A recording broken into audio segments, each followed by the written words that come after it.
It's great.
What's happening, family? Welcome to the show. It is Michelle Bryant here, WNOV 860 AM, 106.5 FM. You are listening to Say Something Real.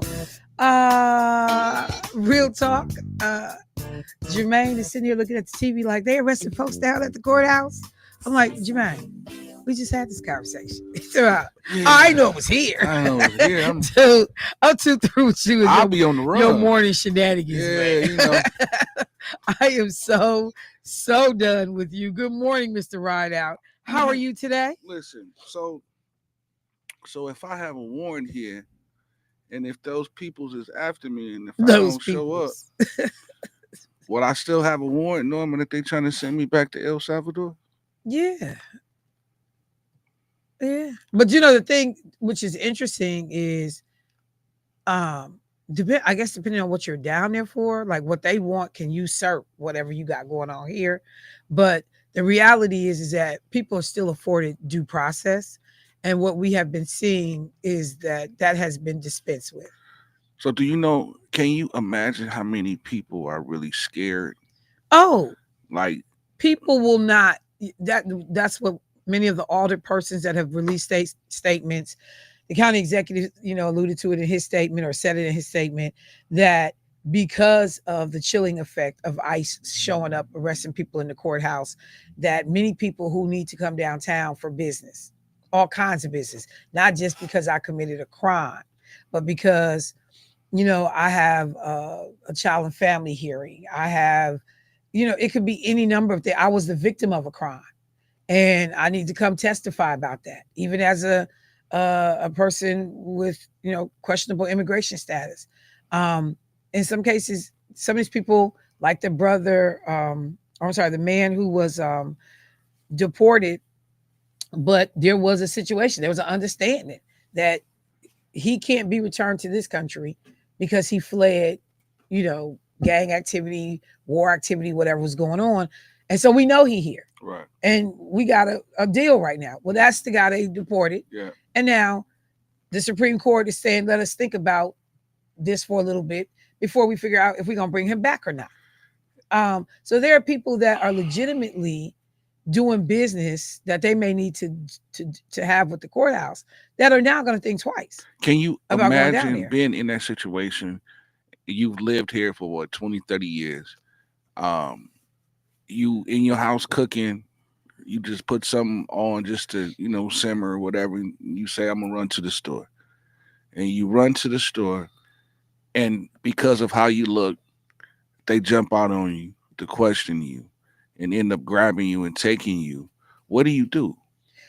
I mean, you can do nothing. You particularly, this is the federal government. So what we saw them do with the brother I mentioned yesterday, who was actually from the Congo, but they thought he was from Sudan. So they snatch him up and sending him to Sudan. And Sudan is like, no, he's not from here. We're not taking him. What are y'all doing? And the US is like, whoever we grab, that's who we grab. And we say they come in there, and they bullying these smaller countries. Yeah. So Sudan at first was pushing back, and then the US is like, we'll shut down, access for Sudanese people to this country, and we'll, prohibit Americans going that way. So Sudan had to like back up and say, okay, cool. Stronger. We gonna deal with what you doing. But somebody just texted me and said they're not gonna, get you at the grocery store. That's not true. No, that ain't true, because yesterday I seen it happen. I seen on Facebook yesterday. This was here on the south side. Somebody was driving by and saw ISIS pull up in the white truck. It was 3 trucks. They pulled up in the white truck. I'm gonna find it on Facebook so I can show you. And they've been catching people at schools. Yeah, so they're talking about in Chicago. They were showing up at schools, and so they were noticing that a lot of immigrants were not sending their children to school in Chicago.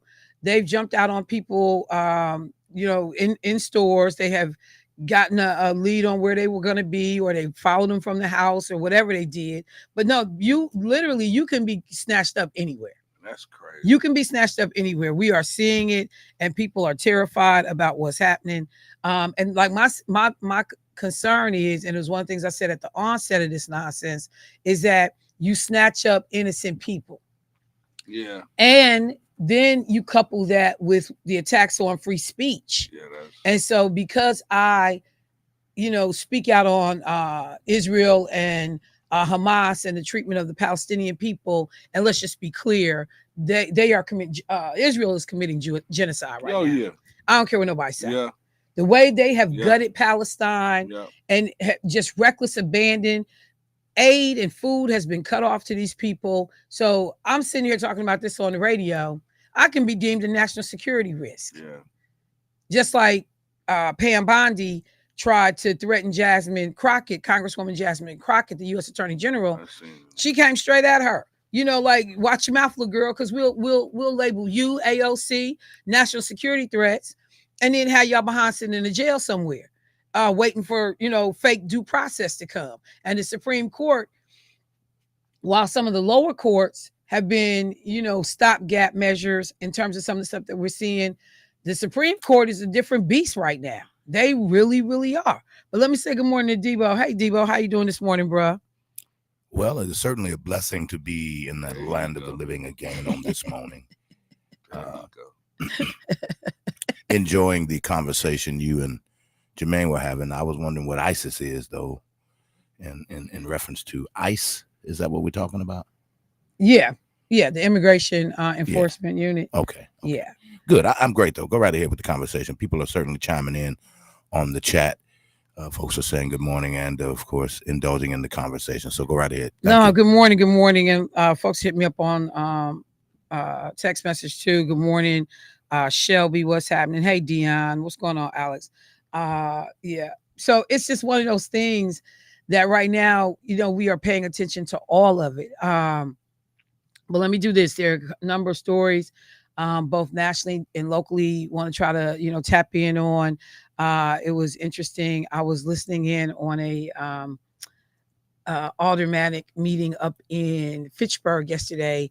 They are looking at doing a $40 a year, I think it's a wheel tax, basically, up in Fitchburg. And I was listening to the people up there like lose their mind yesterday. And I'm like, y'all, welcome to Milwaukee's world. Welcome to our world. And we still don't have it as bad as some places, if I just can be honest. That doesn't change the fact that anytime we get another tax fee, another hit to your pocket, it makes a difference. But basically, I was kind of laughing because the alderpersons in Fitchburg was telling the Fitchburg community, like, Y'all got it. I was like, damn. Hmm. That is literally what they were saying is, yeah, y'all got it. Let's not play. We look at the income in Fitchburg, Wisconsin, and y'all ain't broke. It was so funny because it was being said but not being said. I said, somebody gonna get up and cuss y'all out. Don't tell me what's in my pocket. I can hear my mom. Counting my money. I'm sorry. What's the phrase? Counting my money. Counting my money. So yeah, that was funny to me. Let me also take a quick second. Oh, the calling number is 414-444-5250. And you can just, the lines are open right now. So yeah, 414-444-5250. Got somebody calling in. They said about the immigration piece. And so let me just take a second. And I heard Keith yesterday on his show. And as soon as I heard the song, I was like, it's his anniversary. Because we know the song. We've been conditioned. We know it when we hear it. And yeah, and it's cool to hear him, know the exact dates. Because I don't know none of that stuff. Well, yeah, he need to know it so he can go home at nighttime. She gonna be there waiting at the door with a pot. Rhonda's not that chick. Yeah, Rhonda's not that fool chick. yourself. Rhonda's not that chick. She's pretty chill. But I just wanted to say congratulations. I know I heard you guys. Even though I don't know what you was doing, Jermaine, but you never know what Jermaine. Jermaine just all over. Hey, bro. He's always led by the spirit. Hey, by the spirit. Stop trying to get people in trouble. No, I'm just saying. I need to know these things, acting, man. Listen, I need to know for my future. Can't nobody talk to you. I'm just saying. What I got for you. You gonna know for your future while tearing up somebody else. Hey, man, somebody got a little testimony. Might as well be me. Hey, come on now. So, I hope y'all hear this dude. In fact, I'm gonna get you in 1 second. Let me take this call and I'm coming back. Hey, caller, what's happening? Good morning. It's Alderwoman Taylor. Hey, Alderwoman Taylor, how are you this morning? Good. I just wanted to thank you for bringing attention to the immigration situation because my office has really worked hard at trying to get information out. But you're right. It's so much fear that getting them to come out to town hall meetings has been very difficult. But we have pulled together lots of information from many resources. The Turner Hall has an awesome presentation that has lots of information in it about how to recognize warrants, how to recognize how to get in touch with lawyers that can help, what to do, what plans to set it up, so that in case you are arrested, that they can, or taken into custody, that you have these plans in place for how to take care of your children, what your family information your family needs to get, and getting those cards that you need. So there's a red card that they should be carrying, and they need to have that. And then we also have information on how to obtain your municipal ID. So, but we had a team of people that came out a couple of times, and they're willing to come out as often as we need them to try to get information out to help individuals protect themselves during this time. Well, it would be actually cool if we could get some of those folks on the show to help disseminate information. I know a lot of folks that listen who are tapped into various communities that could also help spread that information, because everybody that I know that is moderately reasonable is saying the level of fear that people have right now has to be off the charts. And, it's one thing when I'm reading about it in the paper in Chicago and like, oh man, that happened over in Minnesota, Ohio. But then when I literally have my cell phone ringing and somebody calling saying ICE is down here at the courthouse, and people are being arrested. People have been arrested, like, until it comes close to home. And I think that even for folks that are not involved in this, still trying to understand, because we had all kinds of questions. Did the county sheriff's office know this was going to happen? Is the city being given any information or contacted when certain things go on? What's the plan? Or is it just stay out the way? That's the plan. Stay out the way. So, are you all getting any briefings from ICE at all about how things may happen in the city or impact you all? Right. We're not getting any briefings. And as you know, I was extremely concerned when the ICE office processing center, I should always say, ICE processing center was placed in District 9. That's very concerning to me. Because, we have residents that are less than a mile away from that center. And so that really heightens the awareness and the fear in many people. And it's unfortunate that we're not given any briefing at all before anything happens. And that's why it's so important to make sure that all residents have information that can help protect them, or at least guide them, so that they can make sure that they have what they need in case they are picked up, that their families know what to do, who to call. We need to have that information in their hands. Because that's the other part of it. I've been reading individual cases about folks who are getting caught up in these systems. And one of the things, if they don't have a family member advocating for them, like, these people don't seem like they're getting access to attorneys, the ability to make a phone call, to advocate for themselves. So that's the other part. If you are out here and it seems like not connected to somebody who's going to know you missing, who is going to look for you and advocate for you, like, some of these people are in trouble. So I want to just give a shout out to Jaime from LULAC. That's a national organization that's out here trying to help, but they've shown up at each of our town halls. Voces de la Frontera, they showed up at one of the town halls. Christine Ortiz Newman, and District 4 has been extremely helpful in saying what their role is and what their SOP says. So they've shown up at the town hall. So we have folks that are really out here trying to help get information out. And I just want to make sure I give because, the work can't be done alone. You need to have a team of people. And then, especially for District 9, we have other people that have stepped up to the plate and said, hey, I'll be a resource holder. Give me the resources in case I run across people. I can just hand out the resources. So Vaughn Mays has been on our team, so we have some people who are really out here trying to help. And I just want people to know where your safe spaces are, where your information is located, so we can get it to you. My team, we're going to plan to go door to door in the very near future, just to make sure we get information in the hands of those that need it. Well, look, I want to get copies of some of the materials that you have out. If there's any place online that I can find them, I'll certainly download them myself. But otherwise, I'll reach out to you to connect. And again, when these town halls are occurring, or these meetings are happening, please shoot me a text or call a station so that we can get it announced, so that we can help let people know as well, get the word out as well. I sure will. Thank you so much. All right. Thank you, Alderwoman Taylor. I really appreciate the call this morning. All right, family. Look, so, thank you. So see, there's work happening.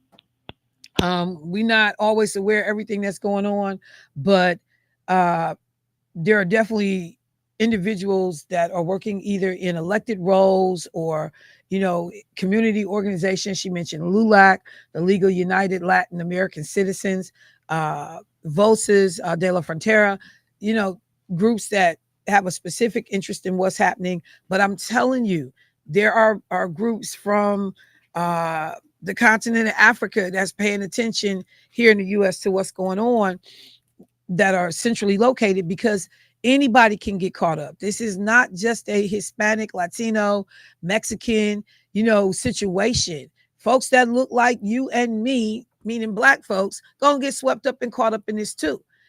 depending on the countries that some of our immigrant brothers and sisters are from, or like I said, somebody confusing me for somebody else. Like, Michelle, yes, having real ID, will that assist you in any way? If ICE were to, because it been, real ID means, because then that's birth certificate has been verified and all of the above. So but you should hope that your driver's license should suffice too. But I don't know, because just depending on how you get caught up and if people want to listen to all of that, when the alderwoman mentioned the red card, I had to go pull it up because I wasn't familiar. Because I thought that was a green card. No, yeah. So there is something called the red card, and let me take the caller first, and then I'll tell you about this red card. Hey, caller, what's happening? Hey, good morning to you. Good morning. I didn't want to call this early because I'm sure you're gonna hit something later that I really want to comment on. But feel free to call back. Go ahead. What's up? This took the nerve. I hear the alder lady calling it. Haven't we been looking at these other states and seeing what's going on with it? This is not going to be. This Milwaukee. We don't want this to be some sanctuary city. What is happening here is a person that's putting out this information is really interfering in a federal investigation. Now, she just brought up Von Mays, man. I don't think she should have did that because Von Mays is on supervised release federally. He's not. No, he's not. I thought he was. Von's case is over. It's over? He's didn't done. give you some probation? No, he's good. He's done. Okay, Vaughn is done. well, that's great. That's great. I'm glad. But anyways, we should not be fooling around. And you mess around here and get yourself down. And it's called interfering in an investigation, a federal investigation. You don't want to fool with that. So I'm not interested in trying to listen. It is what it is.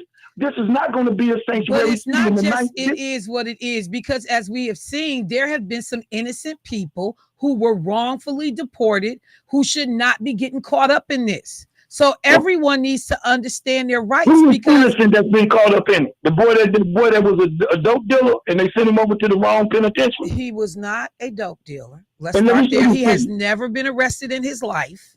Never. Everybody acknowledges that.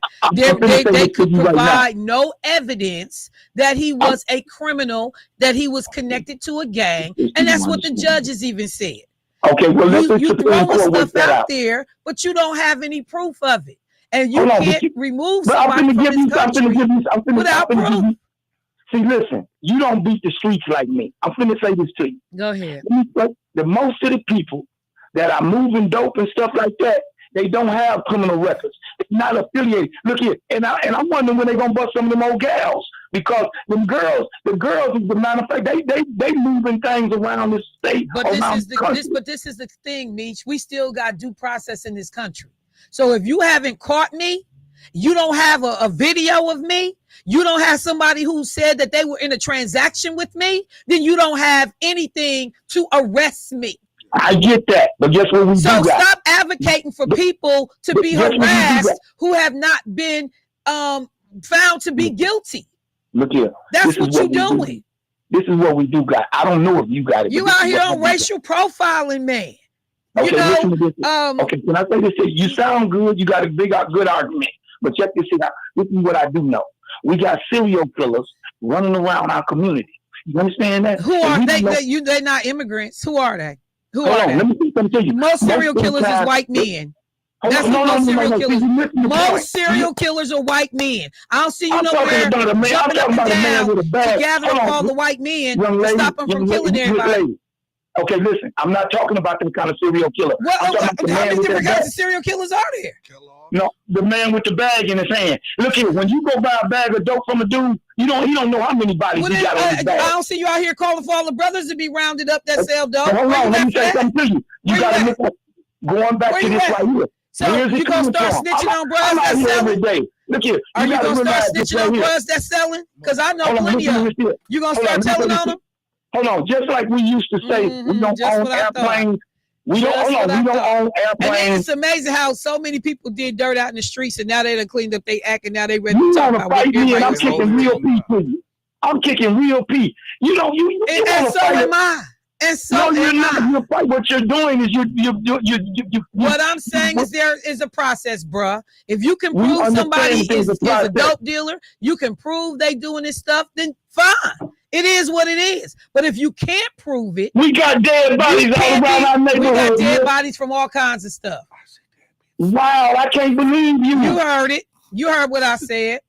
We got dead bodies from all kinds of stuff. So if somebody, because if you go we are different right now, from other countries in that we have a freaking process, I'm gonna need you to follow the process. Well, then go back across the border, or get back on your airplane and redo your visa and come in the right way and do it that way. Again, when you start raising your head about all these white folks that's here illegally and all these other, bruh, look, I appreciate your concern for the community. It's gonna hurt me and you in the future. I appreciate the concern. But you always talking about your little concern is not equally applied to everybody. I hear you angry, and it's all right. I'm gonna let you go so you can cool down. Thank you. I appreciate the call. But let's just be clear, y'all.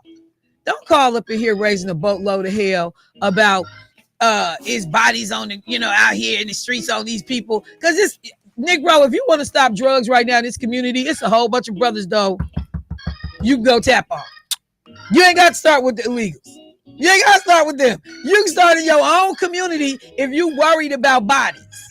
If you worry at serial killers, we know what the statistics say who are the majority of serial killers in this country. I don't see you out here with no posters of white boys posted out the community. Beware white boys, because they're usually serial killers.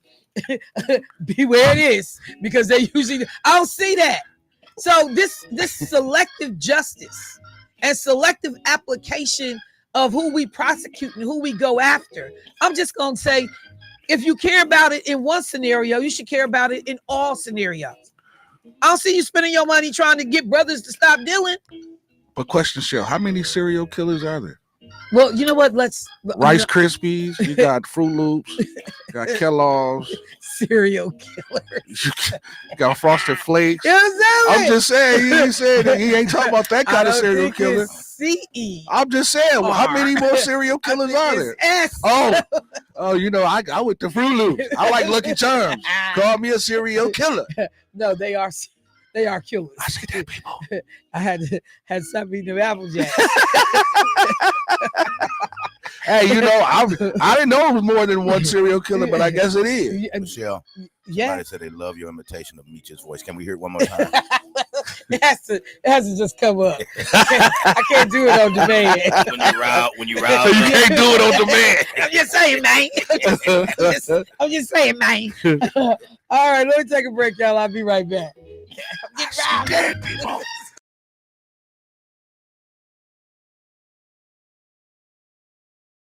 That soul-stirring gospel Easter bash is gonna be a bash you don't want to miss at Abundant Face, located at 7830 West Good Hope Road. The Captain Spirituals. Come on now, Spencer Taylor and the Highway QCs.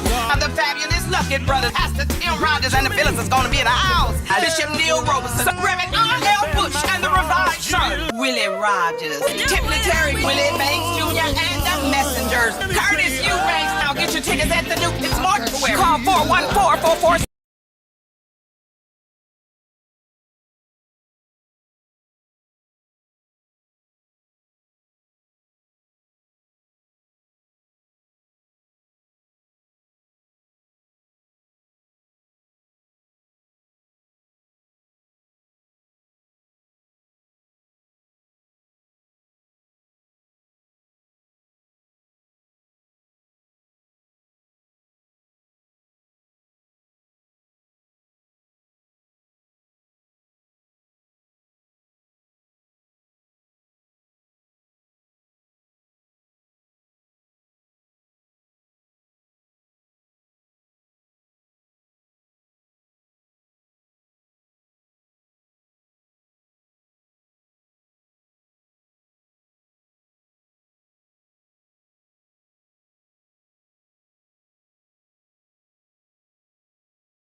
Say Something Real with your host, Michelle Bryant on WNOV. All right, family. All right, family. Welcome back to the show.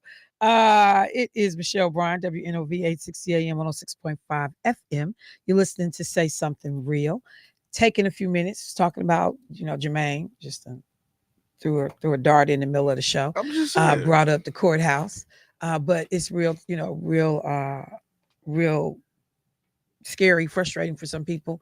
Some people, mad that folks are, quote, interfering with getting information out to tell people if you're impacted, what should happen. Because make no mistake, even if they came into this country illegally, have been here for years, have set up shop, working, because the majority of people are not doing anything wrong. That's number one. Right. It's almost like the transgender conversation.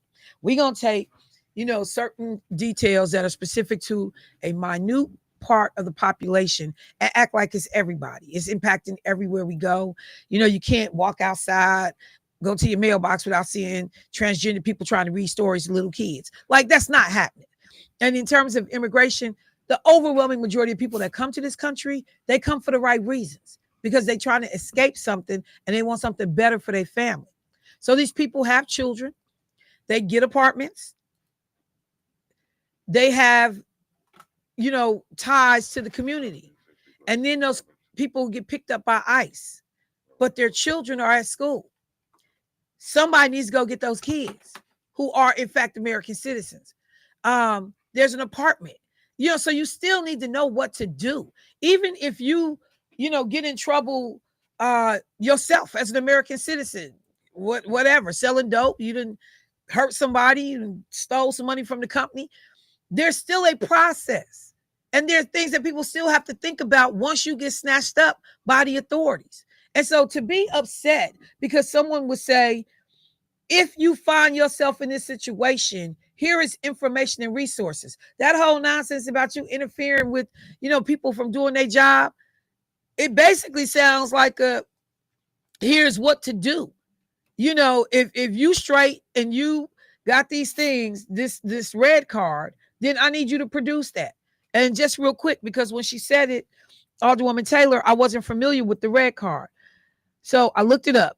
All people in the U.S., regardless of immigration status, have certain rights, Meech, and protections under the U.S. Constitution, Meech.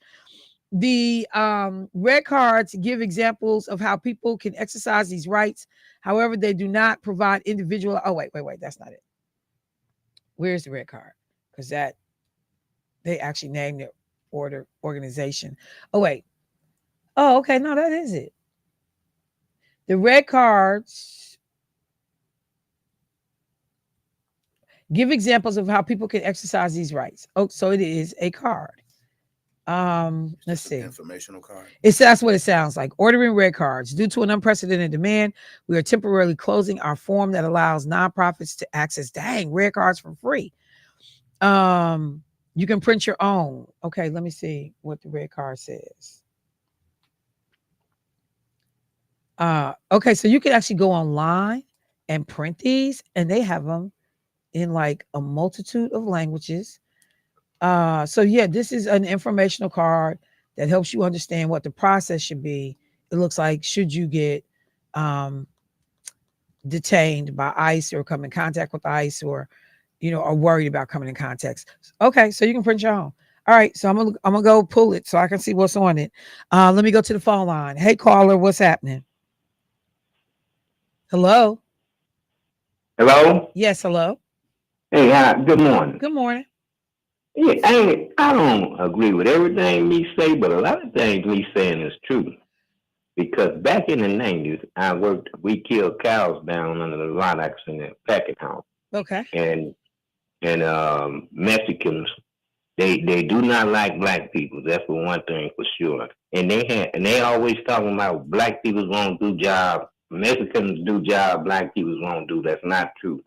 Because in the packing house, they had Mexicans as supervisors over black people down there, making just as much money as black people's making, and things like that. And we couldn't get a union because the Mexicans wouldn't let them union in, and they come right out and say they don't like black people. That's one thing. The next thing is he true about fentanyl, but I'm not gonna get into that because when they do buy drugs off the street, they playing Russian roulette with their life, but I ain't got nothing to do with that. That's on them if they wanna do that. But another thing is the two people that got caught down there in the courthouse. They used to do that back in the 80s and the 70s when people used to go down there and pick up their general assistance check. If you had a warrant or something like that, they arrested you down there in the courthouse. And the next thing he said about the temporary service over there on the south side, he right. Black people had to go all the way over there from the north side. Because I know a couple guys on my block. And I said, ain't no way I do this. They go over there, they have to go over there and sign in and sit out. They had to sit down for 2 hours now. With Mexicans lived over there, they come in, sign in, go home. They had to sit there for 2 hours. And then by the time the 2 hours ago, they take them up to Fort Washington somewhere. And whatever Mexican that they can't get on that bus, then they put the black peoples on. What black peoples that don't get on have to come all the way back across town after sitting over there 2 hours at them temp services. So let me ask you a question. Who owns the temp services? Now, Michelle, I really don't know. I don't know if it's Mexicans own it or... But I'm pretty sure it's Mexicans own it because he says Mexicans working there because I questioned him. I said, man, ain't no way I go over there and sit 2 hours and wait. And then when they bring them back, they drop them off on North Avenue, on 7th and North, up by the McDonald's on North Avenue, when they bring them back in the morning time. So ain't no way I could do that. Okay. And that's very true. And I mean that's happening right now to the day. And like a lot of that dope he talking about, back in the 90s when I worked in the packing house now, that's for real. All the Mexicans had the dope. You go if you want to sell some dope, I tried to dip and dab a little bit and that's where you got your dope from. So I'm pretty. That's where it's coming from. That south side. I'm telling you. But he read about a lot of things. But I ain't going into all that who's selling it and all that. Okay. So I will. Thank you for the call. I will make some comments in response to some of the stuff that you said. The first thing I'll say, and then caller, but I'm not going to do it all because I got another caller too. But the first thing I'm going to say is we got to be careful doing what we ask people not to do to us.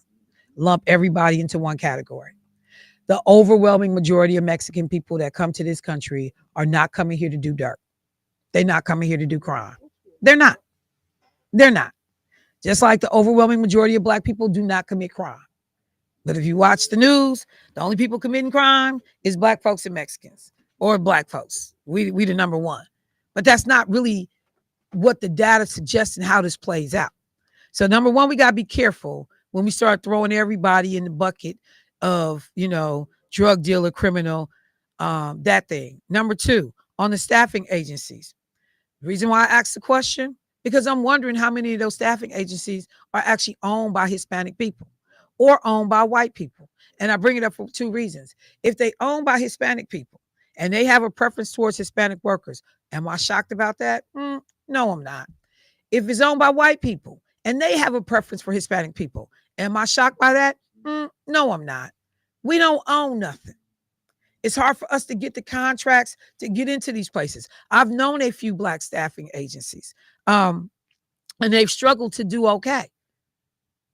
So that's one thing. The other thing, experiences in terms of some of these companies where you talk about like Mexicans being over black people. So first of all, it's not out of the ordinary that you could have a Mexican supervisor. It's just not.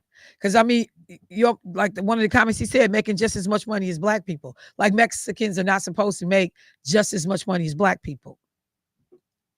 Why wouldn't they if they're doing the same job or they have a managerial role? I know that things go on. I know that racism happens. I know that there are Mexicans or people of Spanish descent, Latin descent, I shouldn't say Spanish, but Latin descent that do not like Black folks. I've seen it, I've heard it, I've experienced it. I know that to be true. I'm not saying that doesn't happen. But it's no different than any other group deciding that they don't like us. Hell, it's people we don't like. And we don't talk about it. You don't hear it on the airwaves, but I bet you, but we just not, we're not trying to put our foot on nobody's neck. But it's people we don't mess with. We don't mess with them. And y'all know it's true. So everybody has their biases, implicit or explicit, that they shoulder, that they deal with, that they bring into the mix. But I'm saying as a general rule that there is a process by which to deal with this stuff. And we need to respect the process. Because the minute you start ignoring the process, that's the beginning of the end of the way this democratic, system that we've set up in America fails. And we become like a lot of these other countries in which you just opening your mouth in opposition to leadership can get you jailed and put in a maximum security prison like we see in Russia. People coming up with trumped up charges. Every time you turn around, somebody in Russia falling off the side of a building. It's the craziest thing I ever seen. And they say, oh, it was an accident. They fell out a window on the 37th floor in a building in Russia. It happens all the time. So you can have all the feelings that you have. Fentanyl coming into the country. Yep, it's an issue. And the majority of it comes from Mexico. This is real. But just like Mexico said, we don't have gun manufacturers in Mexico. So y'all getting our fentanyl, we getting y'all damn guns. It's not a one-way street.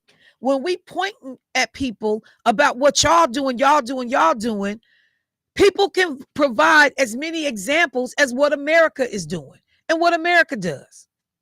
But I'm going to say it again. When this country was at war and American men were overseas, the federal government did a deal with Mexico to bring Mexican men to this country to fill in all these factory jobs to keep the nation going while American men were at war. So it's not like, when we don't need people, we call on them. Just like what's happening down there in California. Now, yeah, you're going to find some Black people that will be doing some of the similar jobs that Mexicans are doing. But ain't no Black people down there picking no damn strawberries down in Florida and picking fruit. It's too much like the plantation. So what are they doing? As they round up all the immigrants in Florida, now they changing the child labor laws so that these babies can be out here working at any time of the freaking day dang near at 14 and 15 years old. If you homeschooled, you can work any time of the day. You can work third shift at 16. You can work during school hours because they assume you're going to get your lesson later. But now we relaxing the laws on child labor law because somebody got to do them jobs. They didn't just backfill them with Black people who've been waiting because the Mexicans stopped me from working on these farms. Now they got to go get children to do the jobs because ain't nobody Black rushing to do these fruit picking jobs and working on these farmers up north with these folks in Wisconsin. How many of y'all know Black people working on these farms in northern Wisconsin? I don't know, not one. Not one. So we got to be proportional in the way we have these conversations. But just think about that. We worried about fentanyl. They're saying all of these gangs and the mess that they able to do in Mexico and cut the buck and act a fool is in part fueled by America because all y'all damn guns is flowing across our borders. It's a two-way street, fam. That's what I'm asking people to understand before we start hollering, they. Oh, it's some we in the story too. Let me go to the phone line. Hey, caller, what's happening? Good morning, Michelle. This is Angela. How Good you morning, doing? Angela. How you doing this morning? I'm blessed. Good morning, Mr. D. Born, Mr. Rideout. Good morning. Good morning. Miss Michelle, I'm sorry, but what is your topics of this morning? Because I didn't get a chance to hear it. Oh, we got a couple things going on. Talking about immigration, the arrest that happened down at the Milwaukee County Courthouse. Alderwoman Taylor called in to provide some information that they're trying to get out to folks in relationship to these ICE arrests and detentions. And then talking about the community's view of some of this. So it's a couple of things on the table. Oh, okay. Well, my view on this, I think that he's wrong for doing what he's doing because most of the people that's been here, the Puerto Rican domesticans, leave them alone. They're not bothering nobody. I mean, I don't see where they're doing anything wrong. They're just trying to make a living for their family. If you've been here since you've been a child, if you don't got the right papers, then help them get them. You know what I'm saying? Some of these kids been born here, why send their parents back? Help their parents get the paperwork so they can say, continue living like they were living. They weren't bothering nobody. I don't feel like what he's doing is right. And what are you talking about, a red card? Like, it may affect us. No, the red card, we looked it up. It's just an informational card that people can get so that anyone that potentially could have an ICE encounter understands what they can do, what's available to them, potentially what some of their rights are. So it's just an informational card. Oh, okay. Okay. Well, that's my opinion. And you all have a blessed day. Yes, ma'am. Thank you. Blessed week. All right. Yes, ma'am. You too. Bye-bye. Got another caller. Hey, caller, what's happening? Good morning. Good morning. What I find to be so funny, y'all always want to blame the Mexicans, but you don't ever blame the white man for hiring them. Y'all want to get on these Mexicans, but you don't want to get on Trump Mammy, who came over here with $50 and a suitcase on a ship called Transania, and she didn't even like America because she didn't have enough to make the cut. And she raised a son that was a fag and one that was a drunk who died from alcoholism because he was slapping too many bottles because he couldn't cope with his alcohol level. Maybe y'all should stop getting high with the white folks cracking that cocaine, thinking y'all one of those. But I do notice a lot of blacks, y'all don't like competition. So I don't understand why y'all keep getting mad at the Mexicans, because what you see going on in them black neighborhoods, how these garage doors getting busted and people can't drive around the neighborhood and all this self-hate, that ain't coming from no Mexicans. And then some of y'all will sit up here and claim y'all religious crusaders of Jesus Christ. And I ain't forgot about you Jews neither, but with them Shirley Temple curls. But y'all to sit there and say y'all God-fearing and push all kind of hate standing with master.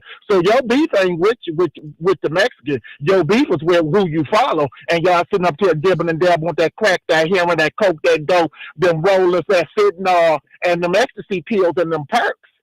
But y'all don't never talk about that. See, y'all get mad at the wrong people. You need to look in the mirror, because if you focus on doing what you're doing with self, since you have the master key and you getting mad at the Mexicans, you wouldn't be worried about that. See, that's the problem. Y'all worry too busy about who's coming overseas and not worry about what you're doing. But I ain't never heard neither one of y'all talk about Trump Mammy, who came with $50 at a suitcase, and she was illegal, and she's an immigrant, and she could not even turn her home to a couch or a home. Actually, she's second class to a Mexican and a black woman, because she fell from that, because she didn't even like America. But I don't hear y'all talk about her, or let alone these white men.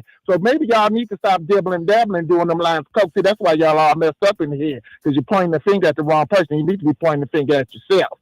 Have a good one. Bye-bye. All right. Thank you, Al. I appreciate the call. It's a lot to be said when we looking to shift blame, move blame. That was the reason why I was asking the question about who owned the staffing agency. Because let's be clear, if I go into an area and it's a black-owned business, I tend to have more black employees. In part, I'm creating some of these, businesses to help my community. So I'm not mad. I went on this one website for staffing, Temps Plus staffing services over in West Dallas off of Greenfield. the overwhelming majority of the people that's featured in the photos on here are Hispanic. It's some black folks sprinkled throughout, 1 or 2 white people sprinkled throughout. So I'm looking at this page like, I wonder, is this company owned by somebody that's Hispanic or Latino? I'm not mad, y'all. It may not be, fair, but I understand. I'm not mad. I'm not mad. How many Mexicans, if they tried to apply to be a pastor at the church in a black church, is going to get the job? Since we talking about who gets jobs and preferential treatment, how many black congregations going to have a Mexican standing up in front of their congregation in a traditionally black church? Talking about you, the pastor. You know how cold you got to be Mexican and be the pastor of a black church? It just does not happen. So don't get mad at people having preferences. Again, this is employment. It's not fair, but I know what's going on, and I don't like it, but I understand it. And I know it happens on the flip side. I know it does. See, we don't like to, own our stuff too. But people have preferences. And I'm just going to be honest. And I said this before. The house that I'm living in right now, Lakeisha parents' home. When that house, after a woman had rented that house for 11 years, and that house basically had to be put back together because of the condition it was left in. Every single thing that we needed, from the house being fully painted inside, on the inside, from new carpet, new wood floors being put in, all of the work that we had to have done on that house. When I tell you we could not find no black contractors, and then we did find one black contractor, and when his crew showed up, they was all Mexicans. And we sit there going, we know, because we went out our way to find black contractors. The people who put our wood floors in, they were Asian. The people who painted, they was essays, they was Mexicans. The company was owned by a brother. The carpet was put in by Mexicans too, but they own their own company. The people who cut the grass, we had brothers, and the brothers was like, can you pay me up front? Negro, you ain't did no work yet. The brother who put the roof on, can you prepay me so I can go get some materials? Like, come on, fam. So I'm just saying, we also got to look at how we show up and what we do. And I know I'm not lying, and I know there's plenty of people out here listening to this show who know I'm not lying. That roof across the street went up in 2-3 days on this house. Yep. 2 houses. 2 houses, yeah. And these Mexican people was working like 8-9 people. They mamas and they daughters be out there doing this stuff. Started early too. The wives is picking up the shingles, and the women and the girls is cleaning up while they breaking that roof down. Yeah. So I'm not mad at people who have figured this thing out. They ain't gotta like me. I don't need Mexican people to like me. I just need you not to disrespect me and not, get in my way. That's all I'm saying. They trying to keep somebody from putting their foot on their neck. And they have seen in this country, if you white, you right. So it's not just Mexicans. Every group of people that come here damn near align themselves with white people. Asians. Name them. Because everybody is figured out that's the ticket. And they got an easier way to assimilate than we do. What Chris Rock say? You could ask the poorest white man if he would like to change places with the richest black man. And most of them will tell you no. Now that's a hell of a statement. Let me go to a break. I'll be right back.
Now, back to Say Something Real with your host, Michelle Bryant on WNOV. All right, family, welcome back to the show. I got a caller that held through the break. Let me get them in. Hey, caller, what's happening? You gave me the opportunity to call back, and I appreciate that. Yep, no problem. You said something earlier. You said that the Americans went and got Mexicans to fight and hold the war down. Hold some war down. I guess World War II or some war. But listen, right after the Depression, Mexicans were being deported. It was a mass deportation in the 30s. Mexico has tried this two times before now to overpopulate the country. For some reason, they got their eyes set on this country. In the 30s, they had a mass deportation of Mexicans, sending them all back. Listen to this here. If we really want to be honest with ourselves, that for Mexico hit your car right now. So wait, what year was this you said that we did the mass deportation? From like 1930 to like 1940, up until the World War II started. It was doing a great. They had a mass deportation. Now, if you go back earlier, they did the Ireland. Them Irish people like that too in the late 1900s. Early 18. So are you familiar with the Bracero program? No, what is it? 1942 to 1964. So I just want you to understand how this bumps up against your timeline. 1942 to 1964, America brought in 4.5 million Mexicans to work in this country during the wars. Okay, you know what I'm gonna do? So the mass deportation piece don't work because we actually are in another country bringing them in to help. Do you see the mass deportation? Now, this is what I got to do for what you just did to debunk my argument.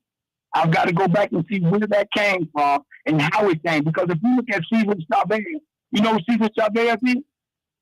Cesar Chavez started the UWF, American Farm Workers Union. And see, people think Cesar Chavez was a Mexican that was helping Mexicans. He was, but he was into deportation. He was sending them back because his own people had come in and took away farm workers. The farming that they were doing. Now people talking about we're going back to pick cotton. Let me tell you this right here. We all need to go back to picking cotton because you don't pick cotton no more, Michelle. You harvest it. And it's a multi-trillion-dollar industry. You need a combine, a tractor, and a combine and a tractor and a cotton gin. So hold on, Meech, because I got a guest in the studio and I'm on their time right now. But they need to be picking cotton too. One thing I will say is that just like any other industry, you need the seed money to be able to buy the equipment to harvest the cotton. And this is where we get back to the same old arguments. And so as your party, the Republicans, are cutting minority business loans, opportunities for minorities to get access, be supplier diversity. We don't want contracts given to people of color. So you can't have. But do you know why though? But I can't keep going. I know you got to guess. You got to guess. Let me get out the way. All right, I got you. Okay, appreciate it. All right, y'all. I'm sorry. You noticed the response to picking cotton? What's wrong, Jermaine? I was rolling because he said, when you said that you got guests in the studio, he said, I know they need to be picking cotton too. And shoot, I don't want to get started. Let me tell you something. You gonna put me out there? My parents. I know. This is the rule. Right. Feel free to say whatever you need. I'm gonna say her face. I saw her face. Oh man, that's what made me laugh. What you talking about, Willis? Because early in Vera Tubbs, they came this way from Mississippi just so I wouldn't have to pick cotton. So I can say some more things, sir, because I'm Bobby Cotton's daughter. You know what? And, see about me. Talk your talk, Google Charlie. me, baby. Talk your talk, Charlie. Talk your talk, Charlie. You better talk your talk, Charlie. I know that's right. Yeah, I know that's right. Google. You understand? Google me. Talk your talk, Charlie.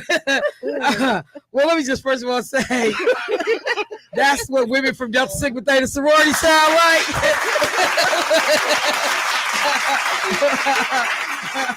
come from me and I will answer. Talk your talk. Look, I am so pleased and fortunate to have some of my sorority sisters sitting in the studio today. They are here because of an annual event that we host in the organization, our literary luncheon, which is, like, it's a hot ticket. People always waiting with bated breath to see who the author will be, inviting guests for each annual event. But at a time when folks are banning books and trying to rewrite history, the conversation for me was even more critical. And so I want to just tell you all how much I appreciate you reaching out to get on the show. So let me introduce you all to the folks that are in the studio. I'll start on the end with Google me, Jackie Zeladine. Can't nobody Google it because they don't know how to spell Zeladine.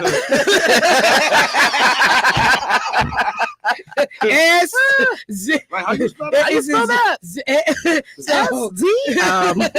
But go ahead, Ms. Zeladine. Tell folks what hat you wearing today. Yes, well, today I'm wearing the hat of publicity chair for the Delta Memorial Endowment Fund's literary luncheon. Wonderful. And we have another soror in the studio who, started it with the eyes, like, what he say? Who he talking to? Hey, Cecily, how you doing today? I'm doing good, Michelle. Thank you so much for having me. Good. And tell folks who you are, though. Tell them your name. I am Cecily Keys Kelly, and I am the co-chair for Delta Memorial Endowment Fund.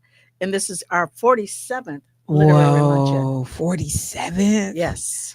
Okay, y'all been doing this work for a long. You heard me say y'all. Y'all been doing this work for a long time. So look, the reason that the literary luncheon was created, what was the impetus behind that? Why does this come to fruition? Well, in 1977, the chapter actually had a speaker, and that speaker was. Do me a favor, Cecily. Pull that mic in because I can already hear. I know people are going. Shift that over just a little bit. Shift. So you can bring that mic or lean into the mic. That'll work better. Okay, there you go. All right. Was that first speaker Maya Angelou? It was Maya Angelou. Yes, and at that time she had just authored "I Know Why the Caged Bird Sings." So that was the first speaker that our Milwaukee alumni chapter had. Milwaukee alumni chapter had Maya Angelou. Yes, 47 years ago. That was before. Well, actually, 48 years ago. That was before you started, right? We started DMEF, Delta Memorial Endowment Fund. So then after that, there was 6 women who decided that they would create a foundation to raise money to give Milwaukee County children scholarships to go to college. And that's when DMEF was born in 1978. So, okay. I mean, when you lead with Maya Angelou, it's like, where you go from there. So over the years, what kind of speakers have you had for this event? Oh, it's been a literal who's who of American Black literature. Let's see, there has been the late Sora Nikki Giovanni, Terry McMillan. Let's see who else we've had. Let's see.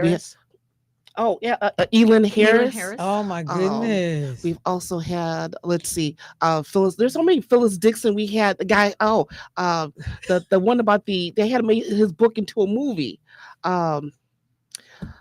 Not the Black Panther. We got the Black Panther. Yes. It was. I mean, it's all in here. It's all in here. No. It's all in here. I didn't think I was going to speak today, but I want to be able to speak. No, because just to be able to frame out for folks, so people understand the caliber of this event. It's high. Octavia Butler. How can that was my first literary luncheon as a teenager. I benefited. It's like full circle because when I was in high school, the senior, they had at the time a literary contest, and so I took 3rd place, and I got to be there, and I got to Octavia Butler was there. I didn't really recognize the significance at the time. I looked back. So huge people. Yeah, and so that's the thing, helping people to understand, the caliber of the speakers, the folks that get invited, the reason, the mission for it. So have you been able to give scholarships via this program to be able to help young people? Oh, absolutely. We have given over $200,000 away, not only to students to go to college, but also to our community organizations. Like we give money last year and years previous to MPS. They have a program to help students who are homeless. Okay. So we've given to that organizations. We given to Impairs of the Breach. Oh, Repairs of the Breach. Repairs Okay. of the Breach. All Yeah, right. thank you.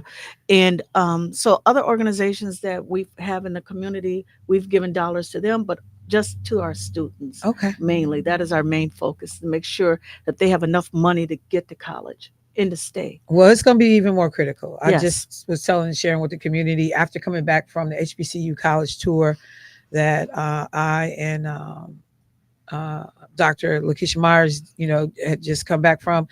You realize the impact of DEI cuts, the DEI, attacks that are happening out of the White House.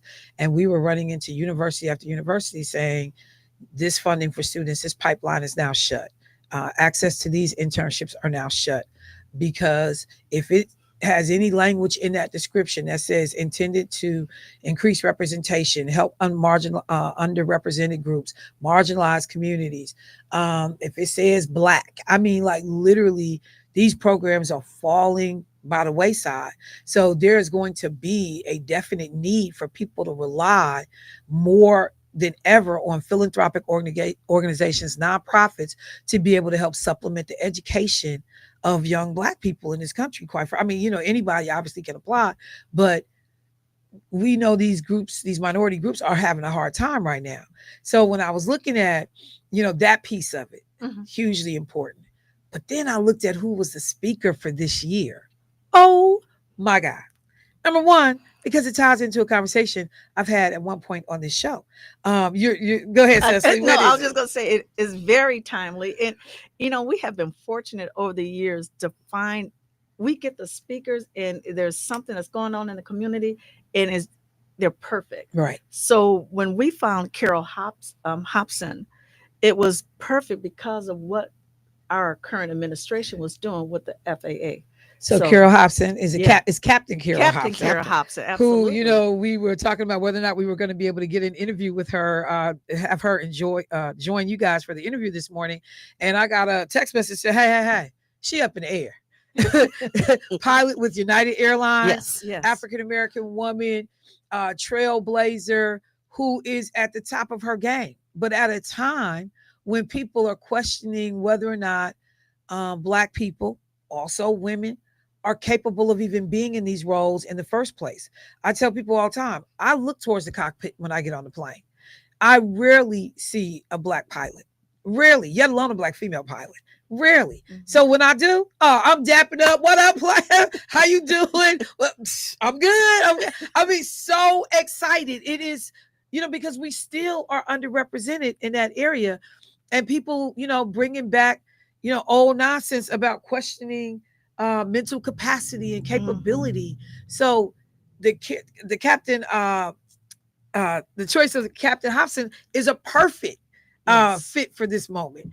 So I see you nodding, Jackie. Oh yeah, it's very exciting, and because one, as I was reading about her biography, I don't want to steal any thunder from Captain Hobson because she gonna make it to the show, but she had a similar background in that she also had studied to me, and that she studied journalism, but she always had that love of flying, and she was inspired by Bessie Coleman, who was the first Black pilot. And it's just, she's just a very blessed person in that she was able to, one, become a pilot, and then two, write about her hero. So, and the book that she has written, what's the name of that book? A Pair of Wings. Yes. Okay. So let me do this. Jermaine, can I bring up my computer? Let me make sure my volume is on. Hang on one sec. Because we can see if we can hear from this sister herself. Okay. All right, Jay, let's see if we can go. Ladies and gentlemen, welcome to our flight to Mexico City. My name is Carol Hobson, and I'll be flying you there today. The thing I wanted to do more than anything was to fly a plane. I went to flight school, and in a year, I went from one flight hour to being a flight instructor. I had never been happier. And then September 11th happened. And that event made me reprioritize. I built a life that focused around my family.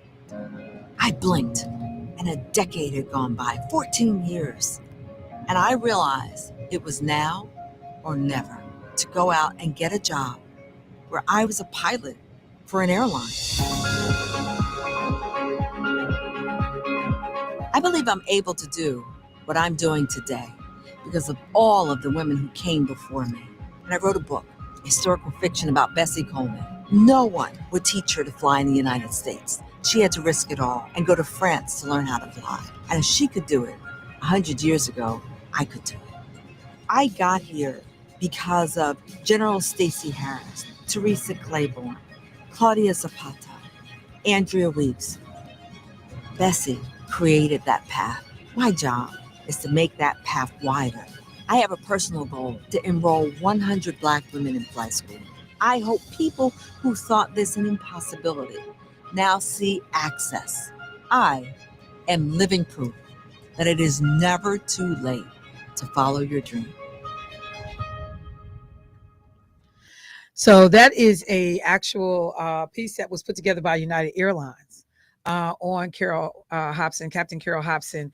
And, you know, she, when you talk about, because there's a segment when they talk about a second act, she goes back and becomes a pilot at 54. Mm-hmm. Like, I'm sorry. How many of us, you know, have a dream and we end up life, what the kids say, life be lifing. And so we end up doing something different because we need to make ends meet. We got marriage, family, children on the way. So we end up making choices that accommodate those things. But in the back of my mind, I still wish I would have loved to, man, I tell people all the time, like at one point I wanted to join the military. I'm like, I already know I would have been running in the military because I love the whole structure. I loved everything about it. And so we take these detours and then somebody comes back and says, you know what? I'm going to go back and go after that. So that part of her story is also incredible. But when she started naming names, I didn't know any of these names that she was naming that were Black female pilots in this arena. Am I by myself with that? Nope. No. Okay. So that was short and sweet. Do I got to take a break, Jay? Let me take a break. We'll come back. We'll tell you how you can attend this event, how to get in contact with folks, but you don't want to miss this sister story. I mean, inspiring for so many reasons, timely for so many reasons, whether it's personal and following, chasing dreams. See, now I'm about to go be a fashion designer. It's on the way.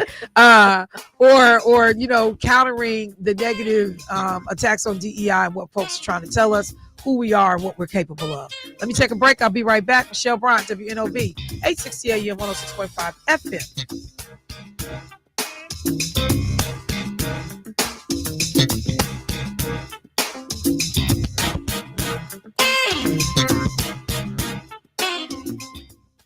AURN News. I'm Jamie Jackson. President Trump is once again escalating his trade war with China, and new polling shows many Americans may be on board with a tough approach. After China imposed a 34% retaliatory tariff on U.S. goods, Trump took to Truth Social to fire back. In a post, he warned that if China doesn't reverse course, the U.S. will impose a 50% tariff on Chinese imports starting April 9th. He also said that all trade talks with China would be terminated and that the U.S. would instead begin negotiations with other countries. Now, despite the economic turbulence that we're seeing in the stock market and elsewhere, a new Rasmussen poll suggests that many Americans support stronger trade protections. In fact, 45% of likely voters say the federal government isn't doing enough to protect U.S. manufacturers and businesses from foreign competition. For AURN News, I'm Jamie Jackson.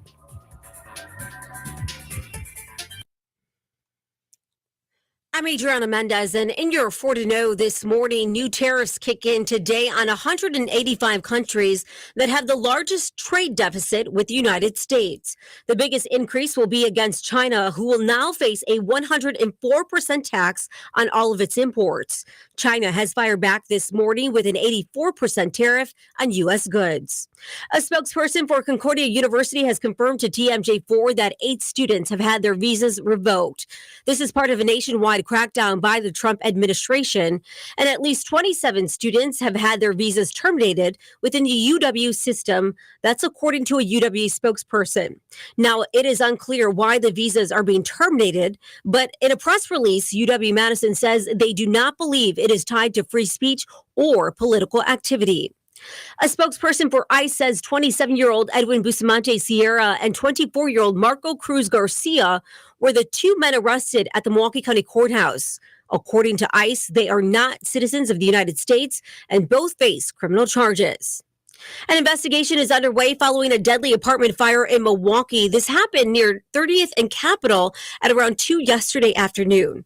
Milwaukee police are calling the incident suspicious after a 71-year-old was found dead inside the apartment. Police say they are looking for a known suspect at this time. For these stories and more, head to tmj4.com.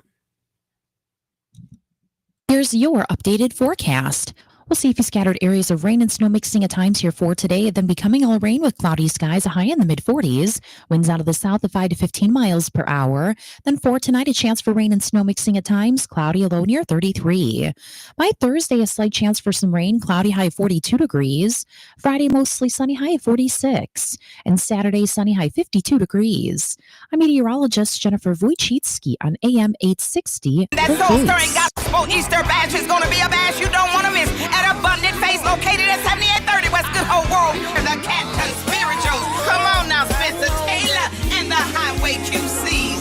The fabulous Lucky Brothers. Pastor Tim Rogers and the Phillips is going to be in the house. Bishop Neil Robeson. Reverend R.L. Bush and the Revived Son. Willie Rogers.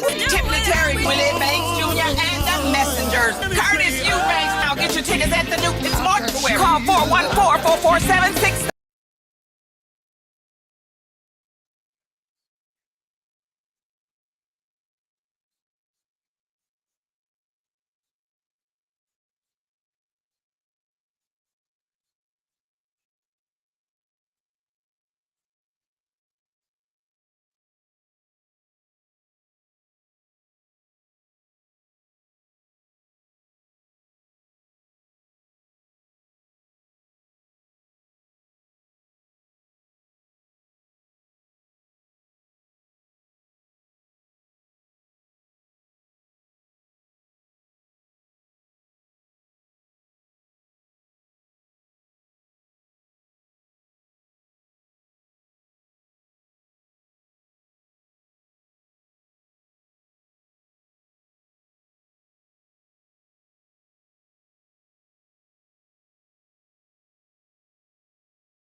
Now, back to Say Something Real with your host, Michelle Bryant on WNOV. All right, folks, welcome back to the show. So I am, again, as I said when I started this segment, extremely fortunate to have members of Delta Sigma Theta sorority in the building. You know, for the other Greeks, y'all have heard, I have been gracious. I have not been petty. I have not said the best, the only. I have been good. That's about to be over though. Because there are a lot of reasons. I was talking to somebody about why you pledge your organization. You become a part of an organization.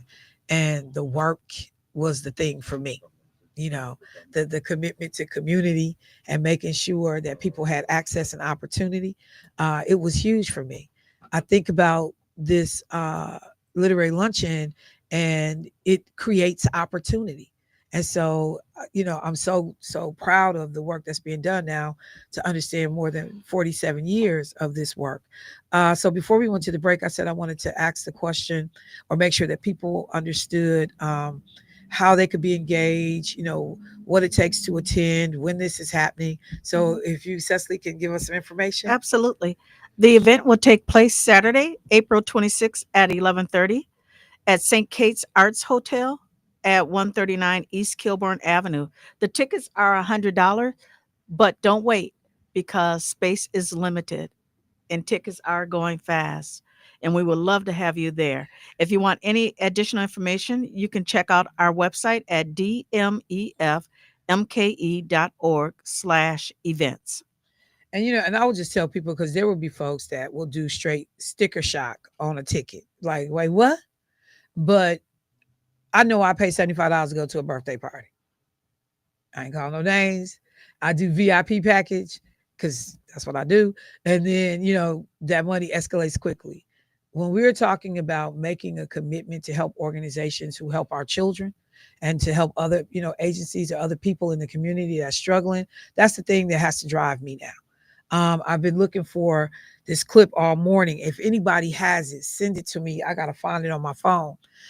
Pastor Otis Moss was doing a message the other day, and he talked about the Trump administration's efforts to rewrite history and to tell the Smithsonian and their 21 museums that fall underneath them that you can no longer tell these stories the way you're telling them. So we saw Harriet Tubman's name stricken from information connected to the Underground Railroad. The word slavery was removed in the description about the underground. How you tell an Underground Railroad story and don't talk about slavery or blacks enslaved? It just sounds like anyone was enslaved. And so one of the things that Pastor Moss said, so what we will be doing at Trinity, I think it's Trinity Baptist Church that he's the pastor of, but he said, we will be putting a line item in our annual budget of the church to make a contribution to the African American History Museum for the Smithsonian. Because while the federal government is involved with the Smithsonian and J.D. Vance actually sits on their board of directors, they don't own the Smithsonian. It's 80% funded by private dollars. Mm-hmm. And so they basically are shouldering and, bearing up for, take your 20% federal government and we'll continue to function. But I love that he said the church is getting ready to make that a line item. And so I thought about the Wisconsin Black Historical Society and the America's Black Holocaust Museum. How many of us in this community make these things a priority in our spending? And so I just wanted to say that, because people go like, $100, I don't bristle at that. I know what I pay for shoes. I know what I pay to get my hair done. I mean, I get it. So you telling me I'm helping a child or an agency to succeed or thrive? You want to say something, Cecily? Yes, I just want to say more than half of the money that you give to pay for a ticket goes to our investment fund with the Greater Milwaukee Foundation. Okay. And with other financial institutions that we have to keep the scholarship fund going, so that every year we can give $20,000+ to deserving students. So I like that too, because the number of organizations that will raise money. What's that? Oh yeah, you found it. We're gonna play that before. Oh, we're gonna play that before we get out of here. Okay. Oh, I'm so thankful. Okay, so this event, is this call related to this? Do you know? They just said they had a question. Okay, let's go and see real quick. Hey, caller, what's happening? Hey, Michelle, this is Angela. Hey, Angela. Listen, no, it's not related to what y'all talking about. Okay, well, Angela, wait, do me a favor. Do me a favor. Let me finish up the interview. We'll have a little bit of time left, and I can take the question. Okay. Okay. All right. Thank you, sis. I appreciate it. You're welcome. All Bye-bye. right. All right, ladies. So somebody else said I missed it. Say it one more time, please. So give the information again, Cecily. Okay. So the Delta Memorial Endowment Fund 47th Literary Luncheon is taking place Saturday, April 26th at 11:30 a.m. at St. Kate's Arts Hotel, 139 East Kilbourne Avenue. Tickets are $100. You can pay online. You can go to dmefmke.org/events. And that's a /. I just want to say somebody sent me a text message. They said, also you will go ahead. I'm sorry. No, go ahead. You will also receive a book free of charge. That's what somebody said. Yes, They you will get a book. Is the book included, Michelle? The book is included. Okay. And that book, which is about Captain Carol Hobson, who is a African American woman who was a pilot with United Airlines, has written a book, and the title of that book is A Pair of Wings, based on the life of pioneer aviator Bessie Coleman. And I want to be clear. In 2023, I pulled up some data. Black Americans made up just 3.6% of all pilots and flight engineers in the United States. When I try to pull the data for how many Black women, let me see if I can get that real quick, because I just want to help people understand and underscore how, unfortunately, rare this is for us to have a Black female pilot. So currently, the data that I found says that there are roughly only 150 Black female pilots in the entire country. Wow. That's that's in commercial, military, or certified flight instructor licenses. So that is 0.5%. Wow. 0.5%. So you are doing important work. Because young girls are getting, and women are getting, exposure to career options, paths that we're not thinking about in some cases, helping people to learn, how we get here in the first place. When I was in DC with the kids, we went to the US Capitol and did the tour. And in one of the areas, they have a big statue of Amelia Earhart, who also a female pilot, tried to fly around the world, did very well, though, to elevate women in the aviation industry. But I said, Bessie need to be up in here somewhere. Like, for real, they ought to be standing side by side. Yeah. So, so thank you, ladies, so much for the work that's being done. It's not easy. But after the events are over, the debrief meeting happens, and you realize what you were able to accomplish. Yeah. Nothing like it. Nothing like it. Thank you so much. Wearing that Delta red Thank up in you. here. All right, y'all. We'll take a quick break. Michelle Bryant, WNOV, 860 AM, 106.5 FM. Yeah, let me take a music break. I can do that real quick. All right, family, give me 1 second to transition. We'll be right back. Thank you.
This order targets two institutions, the Smithsonian Institution and the Department of Interior.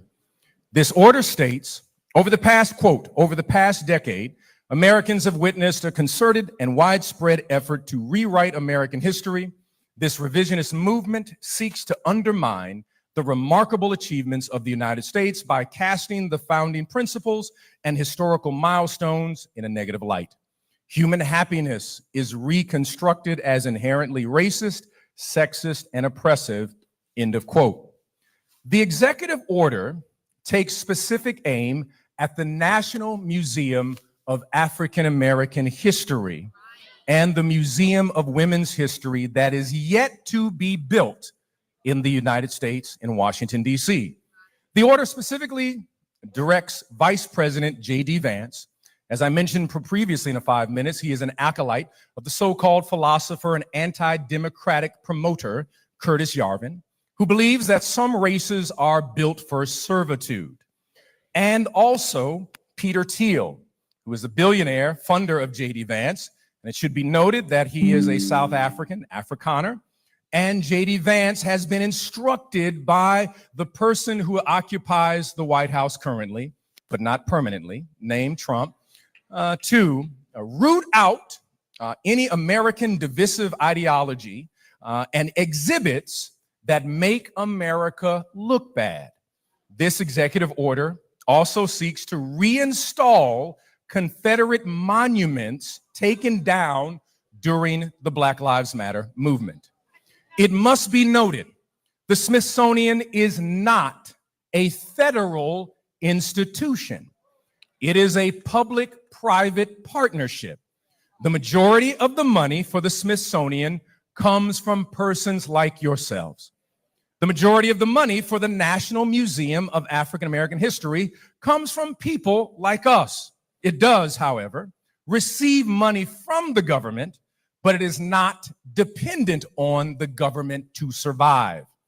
The Board of Regents of the Smithsonian has 17 people, and J.D. Vance is only one person and has no authority over exhibits, the hiring or firing of staff, and he cannot place people on the board.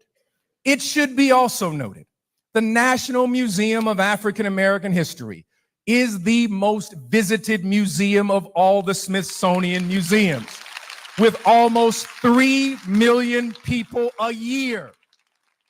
The reason this executive order was created was to distract all of us from a bigger ethical and moral issue: the incompetence and possible criminal acts of an administration placing military plans on an unsecured consumer app called Signal and inviting a reporter from The Atlantic on the text thread by, quote, mistake. This executive order was written to get us distracted, just like 3-Card Monte from The True Story. The real story is the deeply incompetent men and women who are in positions of power in this administration. They want to erase our history and distract us from their incompetence and lack of qualifications. I want to announce today that if any funding is taken away from the National Museum of African American History, Trinity United Church of Christ is placing the National Museum of African American History in our annual budget. And I am asking those who are part of this village to become a member of the National Museum of African American History. For only $25 a year, you can protect Black history. And when people ask you, why did you choose to support this institution, the National Museum of African American History, just simply say, I go to a church that is unashamedly Black and unapologetically Christian. For my final statement, I must make sure that we do this appropriately in reference to Robert's Rules of Order, that is recorded in the minutes, that there is a motion to be placed on this floor at this moment, that the National Museum of African American History be placed in the annual budget for Trinity United Church of Christ to be determined at a later time by the people. Is there a motion on the floor? Is there a second on the floor? It has been properly seconded. Are you ready for the question? All those in favor of placing the National Museum of African American History in the budget of Trinity United Church of Christ may do so by saying aye. The nays may do the same. And that is my 5 minutes today. Peace. You see, that's how that's done. That's how that's done. That's how that's done. When I heard about what Reverend Moss was doing, and it's unfortunate that sometimes it takes a crisis to make us think about these things, because you got so much going on. A lot of churches, we run in a food pantry, dealing with tax and tag. We doing this, we doing that. You got all kinds of stuff that's happening. Michelle, we stretched thin anyway.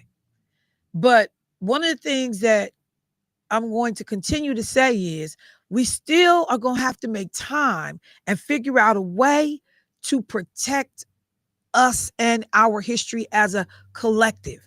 Not just what you're doing in the community around your church or what you're doing for the members, but there is a conversation that requires that we as a collective also show up.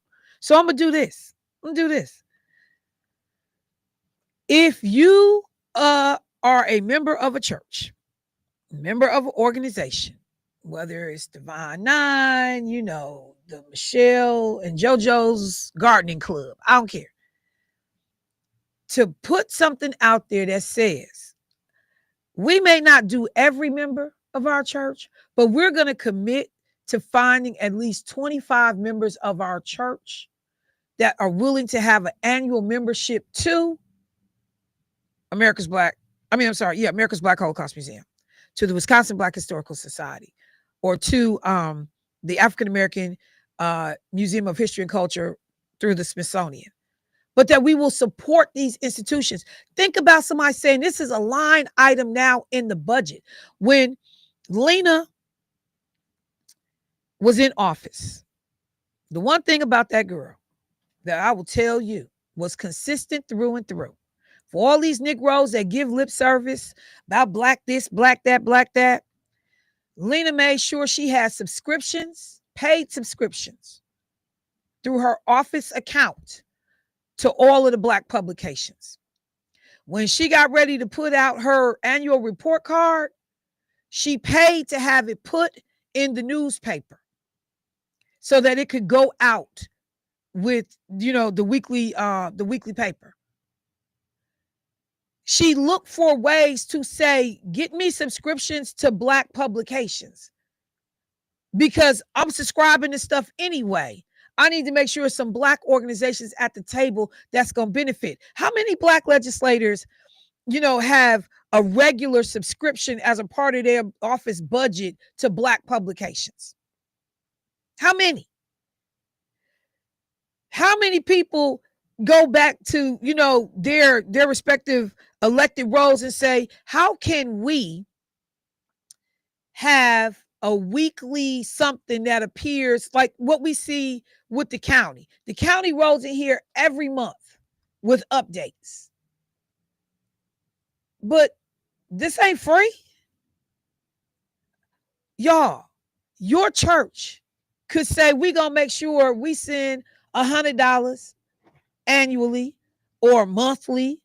When Black Violin came on the show, I was so enamored and proud of what these young brothers was doing, making sure that Black kids had access to instruments, that I became a monthly donor because I knew I wanted to make a commitment of $1,000 and I didn't have $1,000 at one moment to give to them. So they got my $100 every month until I paid my $1,000.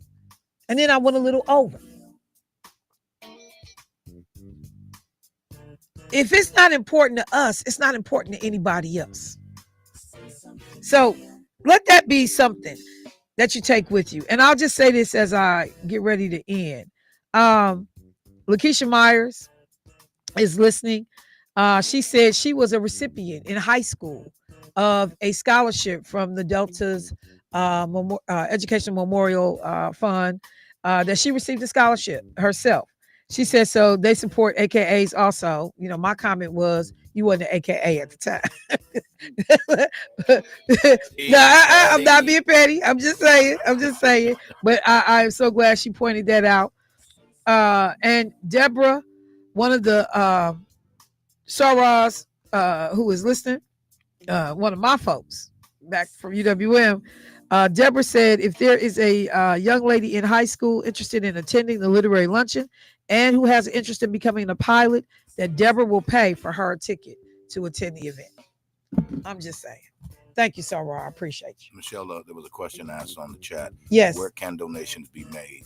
And I guess that depends on what organization you're Yeah, let us find out what organization are you talking to? Because if it's the Delta Memorial Fund, I can get you that info. If it's our Wisconsin Black Historical Society, you can go directly to their page. America's Black Holocaust Museum, go directly to their page.